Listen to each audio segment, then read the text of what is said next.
Guys, yan ang aking ginawa na glutinous flan. Yan guys, masarap. Guys, so parang leche flan, oh.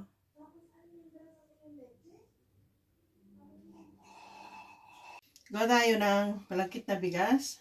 Giniling na malagkit na bigas. Gagawin nating flan. Naglagay ako ng 2 itlog.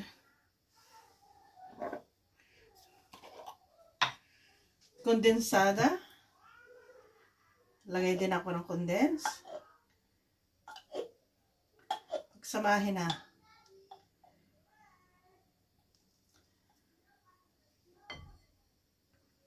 One cup of condense. Tapos 1 cup din ng evaporated milk. Haluin lang natin. Guys, 1 latang gata. 1 latang condensed milk at evaporated milk. Pagsasamahin ko yung glutinous flour at saka itong tutunawin natin na. Yan guys. Samahin lang siya natin. Haluin ko lang. Guys, sinala ko na siya ng 2 sala.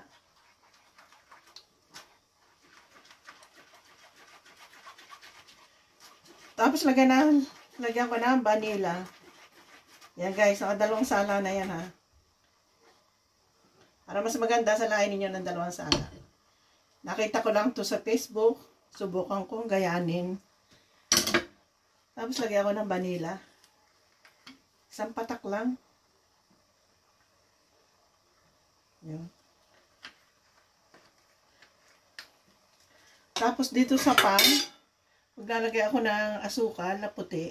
At guys, ito nagkakaramel tayo ng asukal. 2 kutsara. Ganyan lang natin para yung maging mapula. Ito na guys, nailagay ko na siya dito. Yan. Hindi ko na lang siya pinakita. Tapos i-steam natin. Ito yung steamer.